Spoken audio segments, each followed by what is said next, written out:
आज का ये सेमिनार जिस मकसद के लिए रखा गया है, उस मकसद को मेरी बहनों ने बड़े अच्छे तरीके के साथ आपके सामने बयान किया कि हम सबको सतूदा ख़वातीन बनना है, अक्लमंद और दाना औरत बनना है।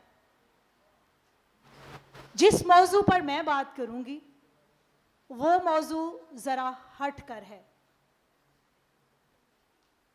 और वो मौजू है मसीही ख़वातीन की तालीम और दौरे हाजरा में तालीम में और मुआशरे में क्या तकाज़े हैं जो हमें पूरे करने हैं।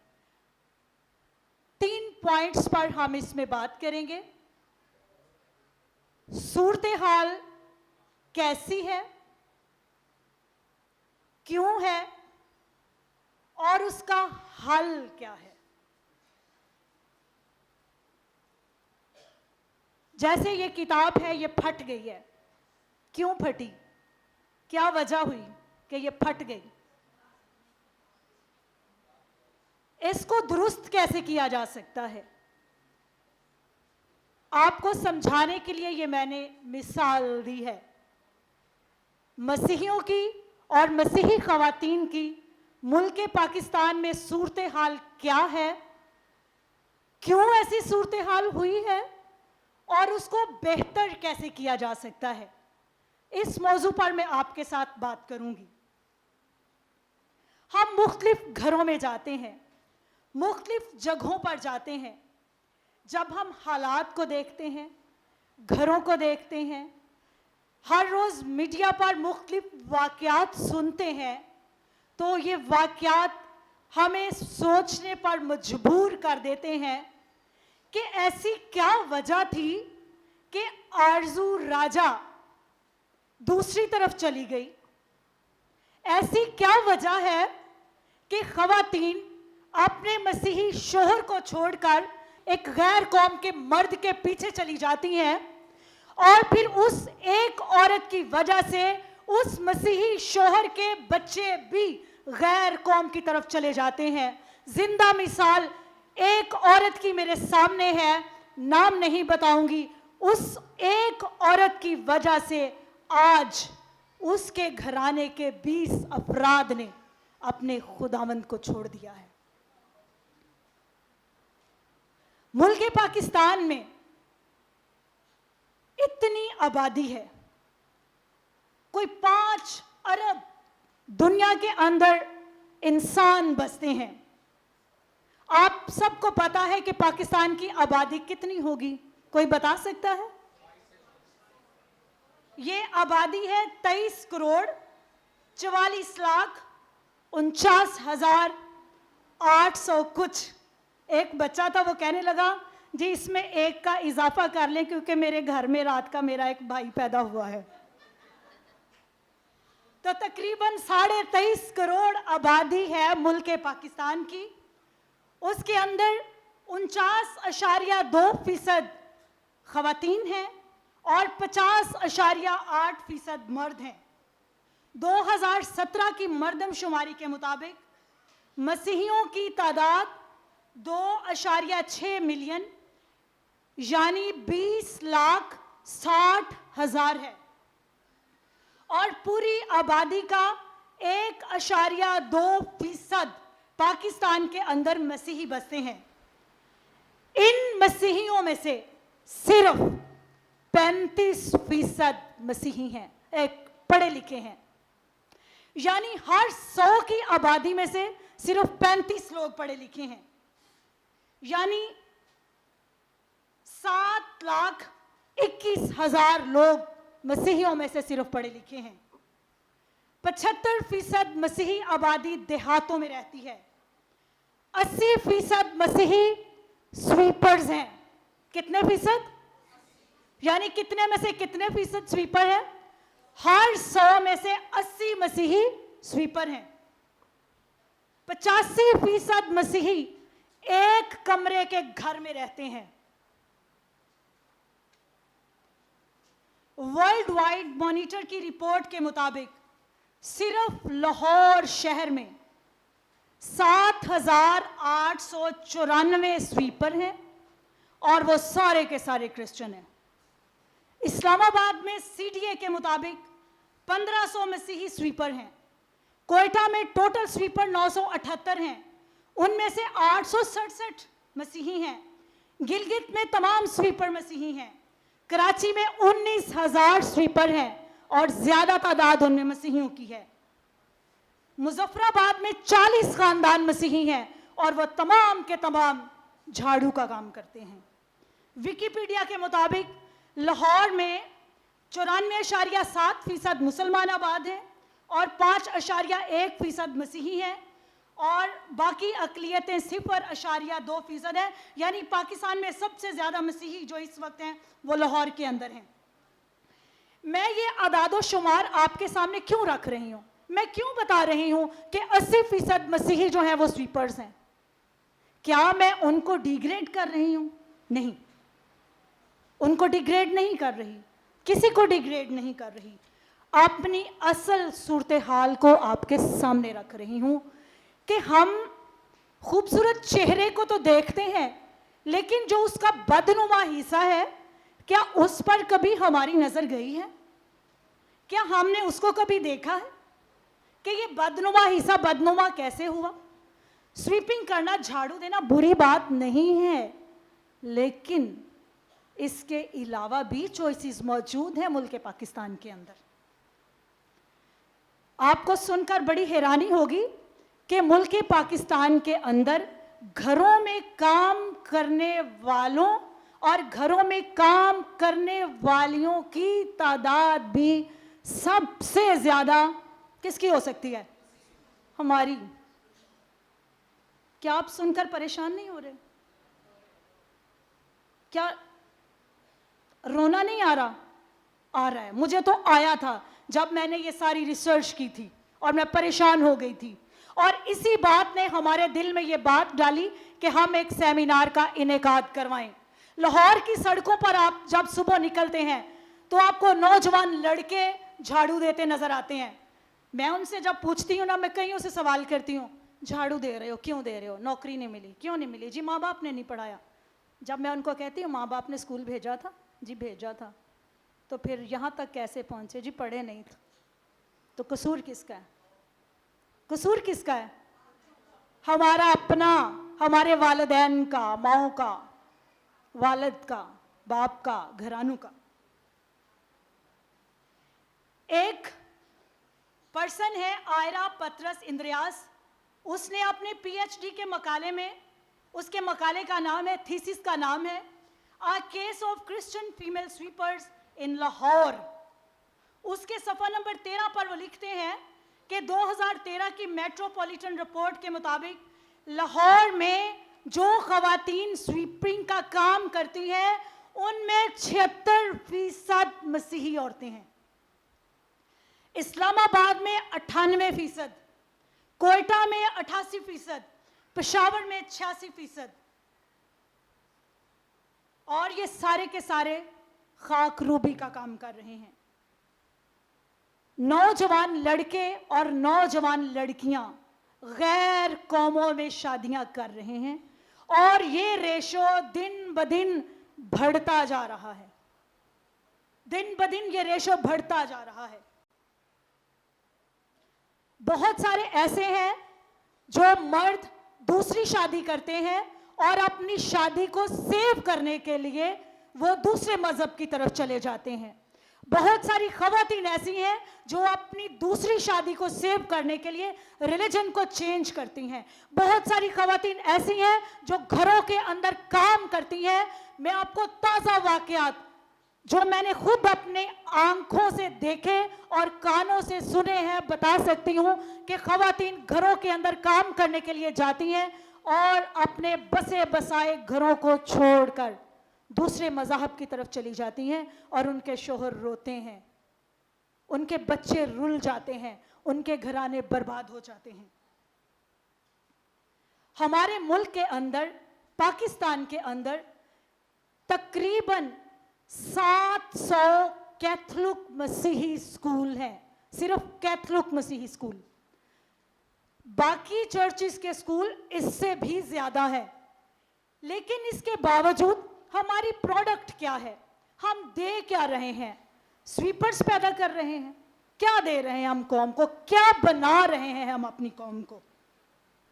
नशा बेचने वालों और नशा पीने वालों की जो तादाद है वो सबसे ज्यादा कहां होगी? कहां होगी? कहां होगी? इस वक्त कहां पे है? वो नवाज शरीफ कॉलोनी, बहार कॉलोनी, योहानाबाद। पूरे पाकिस्तान में जिस भी क्रिश्चियन एरिया में चले जाएंगे वो एरिया मशहूर होगा नशे के लिए, वो एरिया मशहूर है इस्मत दरी के लिए, वो एरिया बदनाम है। क्यों बदनाम है? हमारे बुरे कामों की वजह से। मुल्क पाकिस्तान के अंदर पंजाब के अंदर 36 इजला हैं और टोटल तहसीलें जो हैं वो 145 है। 36 के 36 इजला में एक भी क्रिश्चियन सीईओ नहीं है, एक भी क्रिश्चियन डीसी नहीं है। 145 तहसीलों के अंदर सिर्फ 2 या 3 क्रिश्चियन असिस्टेंट कमिश्नर हैं। ये रेशो है। आबादी का हम इतना फीसद और हमारी प्रोग्रेस इतनी सी। लाहौर के अंदर हाई स्कूलों की तादाद 480 है और उन 480 स्कूलों के अंदर सिर्फ क्रिश्चियन हेड्स 4 या 5। 480 हाई स्कूल और सिर्फ 4 या 5 हेड क्रिश्चियन। हमारे लिए सोचने का मकाम है, कुछ करने और कुछ कर गुजरने की घड़ी है, हमारे लीडर्स के लिए, हमारी खवातीन के लिए और हम सब के लिए। फौज में कोई 1-2 कर्नल होंगे जो मसीही हैं, कोई 2-4 मेजर होंगे जो मसीही हैं। इतनी बड़ी फौज, 5वां बड़ा मुल्क और सिर्फ 2-4 मसीही कर्नल और मेजर। हमारे मुल्क में जो मसीही पीएचडी स्कॉलर्स हैं, क्रिश्चियन लेडीज की बात कर रही हूं, वो बहुत कम हैं। लेकिन जब हम दूसरी तरफ देखते हैं, अपने दूसरी जो अक्सरियत है हमारे मुल्क के अंदर, उसमें जब हम देखते हैं स्कूल, कॉलेज, यूनिवर्सिटियां भरी पड़ी हैं स्टूडेंट्स के साथ, तालिबात के साथ, तालिब इल्मों के साथ, गर्ल्स के साथ, बॉयज़ के साथ, लेकिन हमारा एजुकेशन का जो रेशो है तालीम हासिल करने का वो बहुत कम है।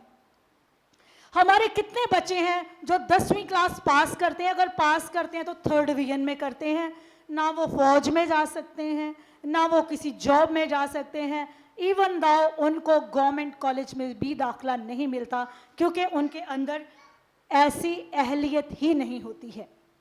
आप में से बहुत सारे लोग म्यो बरादरी से वाकिफ होंगे। वो म्यो बरादरी जो किसी वक्त बहुत पिसी हुई थी, कसूर में ज्यादातर है और बॉर्डर के साथ साथ उनकी आबादी बहुत ज्यादा है। ये लोग किसी वक्त बहुत पिसे थे, लेकिन आज आप बैंकों में चले जाएं, यूनिवर्सिटियों में चले जाएं, कॉलेजेस में चले जाएं, स्कूलों में चले जाएं, आपको वो लोग बहुत ज्यादा पढ़े लिखे नजर आएंगे। क्यों? उन्होंने अपनी तालीम की तरफ तवज्जो दी। और मैं आपको बताऊं, म्यो बरादरी में आज भी एक एक घर के अंदर 14-14, 15-15 बच्चे हैं, लेकिन जो गरीब हैं वो गरीब होने के बावजूद अपने बच्चों को तालीम दिलवा रहे हैं और वो बच्चे पढ़ रहे हैं। मैं जिंदा मिसाल बताऊंगी, मैं सरहाली गांव में थी, मेरे पास 12 का स्टाफ था और उन 12 के स्टाफ में 8 खवातीन जो थी वो म्यो थी और 2 जो लेडीज थी, एक ने पीएचडी करने के लिए ऑस्ट्रेलिया गई और एक पीएचडी करने के लिए जर्मनी गई। कैसे गई?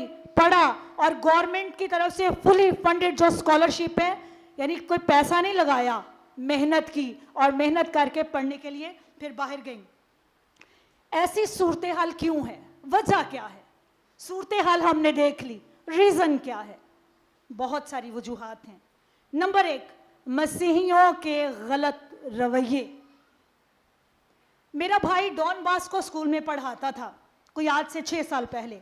सिस्टर्स ने उसको एक टारगेट दिया कि जो खाक रूपों के बच्चे हैं उनकी तरबियत करो, उसने उनसे पहला सवाल पूछा, बच्चों गवर्नमेंट ने एक एक्ट पास किया है और इस एक्ट में उन्होंने ये कहा है कि जो खाक रूप की नौकरी है वो सिर्फ मसीहियों को दी जाए।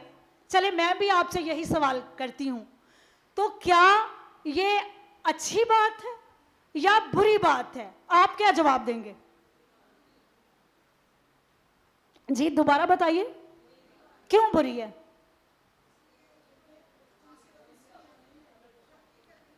वो बच्चे कहने लगे जी बहुत अच्छी बात है, गवर्नमेंट को हमारा इतना ख्याल है, हमें कोई और नौकरी नहीं मिलती, कम से कम हम स्वीपिंग का काम तो कर लेते हैं। माय गॉड, सोच का लेवल इतना नीचे, इतना नीचे, इतना नीचे कि उनको होश ही नहीं है कि हमारे साथ हो क्या रहा है और हम खुद क्या कर रहे हैं। गवर्नमेंट की पॉलिसी अब भी यही है। अभी पिछले दिनों एक नोटिफिकेशन गवर्नमेंट ने इशू किया और उसमें उन्होंने ये कहा, ये 22 जून 2022 की मैं आपको बात बता रही हूँ, जो लास्ट नोटिफिकेशन सर यूनुस साहब को भी पता होगा, सर जो भी गवर्नमेंट इदारों में है वो इस बात से वाकिफ़ है। गवर्नमेंट ने दोबारा से नोटिफिकेशन इशू किया कि जितने भी खाक रूबी का काम करते हैं उन जॉब्स पर सिर्फ गैर मुस्लिम्स को लगाया जाए। खुश ना हो, खुश ना हो, हमारी बदबख्ती है, हमारी बेवकूफ़ी है, हमारा मेहनत ना करना है, हमारा अपने ज़मीर को ना जगाना इसकी वजह है। क्या हमने सिर्फ मजदूर और फैक्ट्रियों में काम करने वाले बच्चे पैदा करने हैं? हमने बच्चे पैदा कर दिए, 10वीं पास नहीं की, फैक्ट्री में चले गए, मजदूर बन गए, रंग का काम कर लिया। क्या ये नौकरियां सिर्फ हमारे लिए हैं? क्या हमारे लिए ये नहीं है कि हम भी जस्टिस कर्नेलियस बन सके? क्या हम डीसी नहीं बन सकते? क्या आप असिस्टेंट कमिश्नर नहीं बन सकती? क्या आपके अंदर बैठे हुए हमारे इधर डॉक्टर आशिर हैं, क्या डॉक्टर आशिर की तरह डॉक्टर नहीं बन सकते? मैंने एक दिन किसी से ये सवाल पूछा तो वो कहने लगी जी उसके पास तो सोर्सेज हैं, वो बन गया, तो हमारे पास सोर्सेज नहीं है। मैंने कहा आपके पास दिमाग तो है ना, उसने अपना दिमाग से काम लिया है इसलिए वो डॉक्टर बना। एक खूबसूरत तस्वीर अब मैं आपके सामने रखने लगी हूँ, इस्राएली, और इसमें हमने अपनी वजह देखनी है। इसमें हमने वजह देखनी है कि हम क्यों पीछे हैं। जो इस्राएली ख़वातीन हैं, अब भी इस्राइल दुनिया में राज कर रहा है। 1948 में बनी इस्राइल के मुल्क का वजूद हुआ, पाकिस्तान से 1 साल बाद। आप जानते हैं वो पूरी दुनिया में बिखरे हुए थे। 1948 में इस्राइल का मुल्क बना। आपको पता है 20 जून 2023 को इस्राइल की आबादी कितनी थी? सिर्फ और सिर्फ 90,56,013। हम कितने हैं? हम कितने हैं? तकरीबन 1 करोड़ तो होंगे हम। ये इतने सारे हैं और पूरी दुनिया पर हुक्मरानी कर रहे हैं। पेप्सी जो आप पीते हैं इस्राइल की है, फेसबुक इस्राइल की है, सॉफ्टवेयर जो यूज़ करते हैं इस्राइल की है, जितने ब्रांड्स हैं वो सब के सब इस्राइल के हैं। पूरी दुनिया पर इस्राइल हुक्मरानी कर रहा है। क्यों कर रहा है? एक औरत इस्राइल में इस वक्त भी जब वो प्रेग्नेंट होती है, मैं आपको बताने लगी हूँ कि मैं साइकोलॉजिस्ट भी हूँ और मैं आपको बताने लगी हूँ कि in the very beginning of pregnancy के स्टार्ट में, डॉक्टर साहब भी यहाँ बैठे हुए हैं, उनसे तस्दीक कर लीजिएगा, बहुत शुरू से ही माँ की हरकत व सकनात, जो कुछ माँ करती है, जो कुछ माँ सोचती है, जो कुछ इर्द गिर्द माहौल में होता है, इवन दाओ जो बाप सोचता है, ये सारी बातें एक बच्चा जो माँ के पेट के अंदर है, 4 दिन का है, 5 दिन का है, 1 हफ्ते का है, उसके ऊपर असर अंदाज होना शुरू हो जाती हैं। तरबियत इस्राएली औरतें in the very beginning of their pregnancy they start the training of their children. वो तरबियत शुरू कर देती हैं, वो म्यूजिक सुनती हैं, वो खुदा के कलाम को पढ़ती हैं, ऊंची आवाज में पढ़ती हैं, वो प्रस्तिश करती हैं, वो मैथ के सवाल करती हैं, मुश्किल सवाल करती हैं। हमारी खवातीन की तरह प्रेग्नेंट हुई, सो गई, बीपी का बहाना, मैं बहुत नाजुक हूं, मैं ये हूं, मैं वो हूं। ये जो चीजें हैं ये सारी हमारी नस्लों को बर्बाद कर रही हैं। ये चीजें हमारी नस्लों को बर्बाद कर रही हैं, क्योंकि हम स्टार्ट में ही अपने बच्चों को वो तरबियत ही नहीं देते। उसके बाद जब बच्चे पैदा हो जाते हैं, अजीबो गरीब तरह के हमारे घरों के अंदर रवाज हैं, हिंदुआना रस्मों में हम फंसे हुए हैं।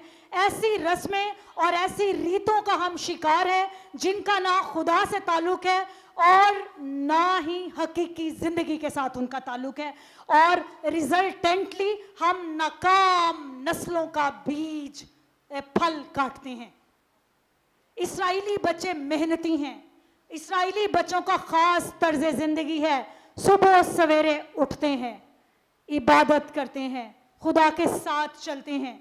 हम मूसा की मिसाल तो देते हैं, लेकिन ये नहीं जानते कि मूसा की तरबियत भी उसकी माँ ने इब्तदा से की थी। दानियल नबी की तरबियत उसकी माँ ने ऐसी की थी कि हजारों मील दूर उसको घोड़ों के पीछे खींच कर ले जाया गया, गैर मुल्क में चला गया, जहां उसको ना हैकल मुयस्सर थी, ना उसको कोई और चीज मुयस्सर थी, लेकिन वो तरबियत जो उसकी माँ ने की थी वो उसके अंदर मौजूद थी। और वो दिन में 3 मर्तबा खिड़की खोलकर खुदा की हैकल की तरफ रुख करके दुआ किया करता था। ये है वो तरबियत जो हमने करनी है और नहीं कर रहे। जरूरत क्या है? जरूरत बच्चों की तरबियत की नहीं है, जरूरत माओ की तरबियत की है कि माओ की तरबियत की जाए कि उन्होंने अपने बच्चों को किस तरह से परवान चढ़ाना है, उन्होंने अपने बच्चों की परवरिश कैसे करनी है। हमारे पास एक तरफ हमारे मसीही बहन भाई हैं, एक तरफ हमारे क्रिश्चियन बच्चे हैं। मसीही बच्चे सुबह 5 बजे सोए होते हैं, माएँ भी सोई होती हैं। मुस्लिम बच्चे 5 बजे उठकर मदरसे जाते हैं। हमने जो नेचुरल लॉज हैं कुदरत के, उनको तोड़ दिया है, और जो खुदा के बनाए हुए नेचुरल लॉज हैं, जब उनको फॉलो करते हैं, बेशक गैर कौम हो, बेशक मसीही हो, जो नेचुरल लॉज को फॉलो करेगा वो कामयाब होगा, जो नहीं फॉलो करेगा वो नाकाम होगा। क्रिश्चियन भी होगा तो खुदा के बनाए हुए असूलों को फॉलो नहीं करेगा तो नाकाम होगा। गैर कौम भी होगा, खुदा को ना भी मानता होगा, लेकिन नेचुरल लॉज को फॉलो करेगा तो वो क्या होगा? वो कामयाब होगा, क्योंकि जो खुदा ने असूल बनाए हैं, जो उनके मुताबिक चलता है, वो कामयाब होता है। इन सारी बातों का अब हल क्या है? हमने हल क्या करना है? मुल्क पाकिस्तान में 5% कोटा मसीहियों के लिए है, यानी हर 100 में से 5 जो जॉब्स हैं वो क्रिश्चियंस के लिए हैं। लेकिन मसला ये है कि हमारे लोग उस काबिलियत के होते ही नहीं हैं। गवर्नमेंट ने हमें यहाँ तक छूट दी है कि अगर 100 सीटें हैं कहीं पर और 5% वहाँ पर क्रिश्चियंस का कोटा है, तो जो बंदा बेशक उसने मिनॉरिटी कोटे में दरख्वास्त दी हो, अगर वो ओपन मेरिट में आ जाए तो उसको ओपन मेरिट में डालते हैं, और जो नीचे आने वाले लोग हैं उनको वो माइनॉरिटी कोटे में डालकर 7 लोगों को भी जॉब दे देते हैं। इतनी सहूलत हमारे पास है, लेकिन मसला ये है कि हमारे अपने अंदर उतनी काबिलियत नहीं है और हम वो कुछ कर नहीं रहे जो हमें करना चाहिए। हमारे पास इतने स्कूल हैं, मिशन के स्कूल है, गवर्नमेंट के स्कूल है, किसी को कहीं दाखला ना मिले वो गवर्नमेंट स्कूल में चला जाए, वहां भी उसको दाखला मिलेगा। गवर्नमेंट स्कूलों के अंदर, प्राइमरी स्कूलों के अंदर प्राइमरी पोर्शन में एमफिल पीएचडी टीचर्स पढ़ा रही हैं। एक और बहाना जो हमारे बच्चे करते हैं वो ये करते हैं, एक दिन एक बच्चे से मैंने पूछा, मेरे पास बच्ची पढ़ने के लिए आई, मैंने कहा मुझे ये बता, मुझे पहली नज़म सुनाओ। कहती है जी मुझे उर्दू नहीं आती। मैंने कहा चलिए आपकी इंग्लिश भी चेक कर लेते हैं। मैंने कहा पहला चैप्टर पढ़ कर सुनाओ। कहती है मुझे इंग्लिश आती तो है लेकिन मुझे ये नहीं पढ़ना आता।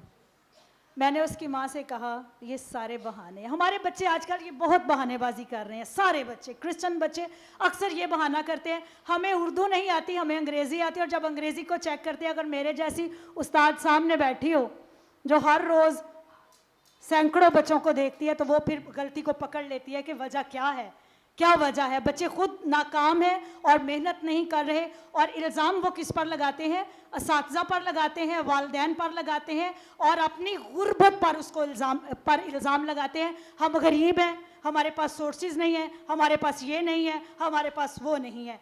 इल्ज़ाम वो हालात पर लगाते हैं और मेहनत वो खुद नहीं करते। इसका सोल्यूशन क्या है? इसका सोल्यूशन क्या है इन सारी बातों पर? नेपोलियन बोनापार्ट ने कहा था, You give me good mothers, I will give you a good nation. We have to train our ladies. Pastors, you train your wives.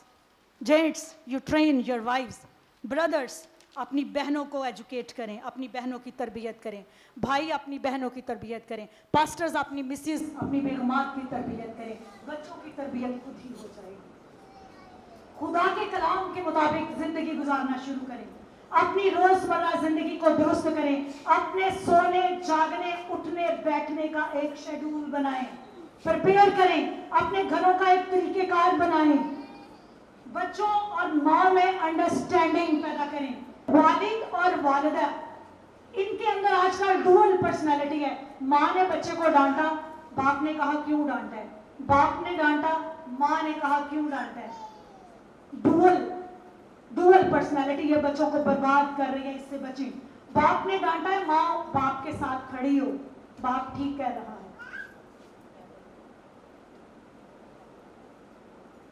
है। एक और बात बताना चाहती हूं, अगर कहीं पर 100 बच्चा पढ़ता होगा और उसके अंदर एक बच्चा मसीही होगा, 100 बच्चों का IQ 90 होगा और क्रिश्चियन बच्चे का भी IQ 90 होगा, वो कामयाब नहीं होगा।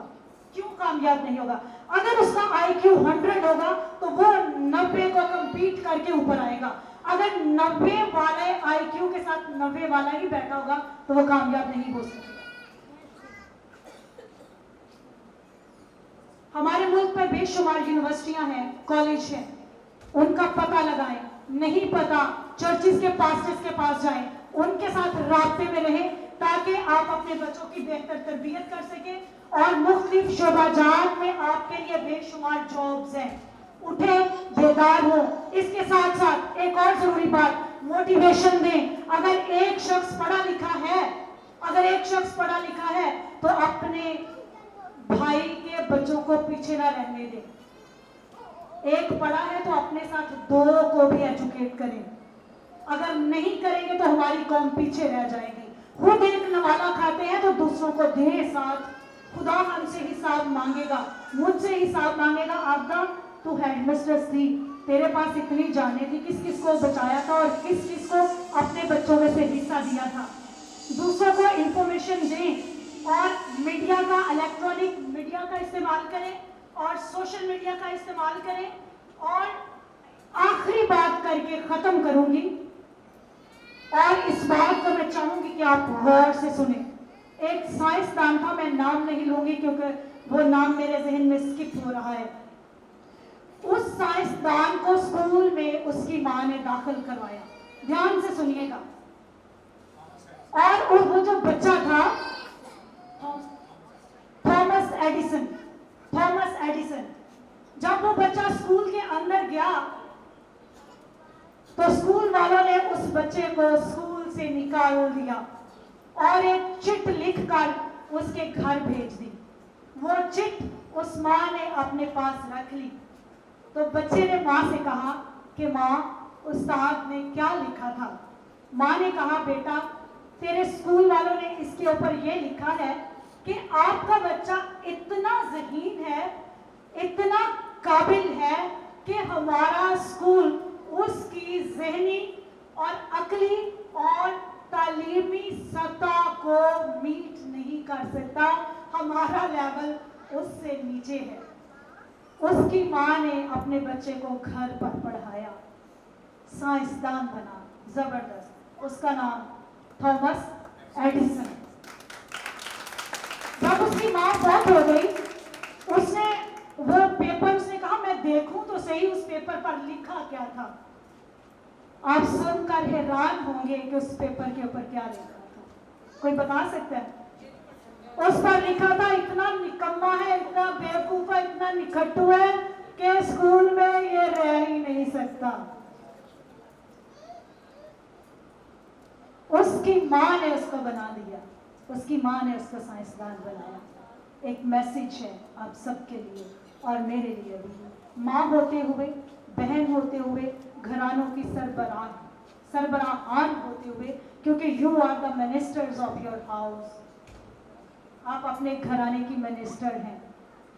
ये सारी बातें आपको बताने का मकसद ये है, हमने एक बीमार नस्ल को पैदा नहीं करना, हमने मजदूर और क्लर्क पैदा नहीं करने, हमने जर्नैल पैदा करने हैं, हमने ऐसे लोग पैदा करने हैं जो रूल करें, जो लोगों को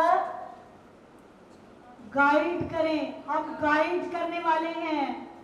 हमारा मकाम बादशाह के फर्जंदों का है। हमारा मकाम क्या है? तुम शाहरी काहिनों का फिरका और बरगजीदा कौम हो। सो रिकॉग्नाइज योरसेल्फ, पहचाने अपने आप को क्या है। जिन्होंने नहीं पहचाना उनको पहचान करवाएं, जरा घरों से निकले, दो लोगों को अटेंड करें। मुझे उम्मीद है कि अगर हमने कोशिश शुरू की है, कर दी है, कर भी रहे हैं, करेंगे तो जरूर हो जाएगा। हालेलुया। आप सबका बहुत बहुत शुक्रिया।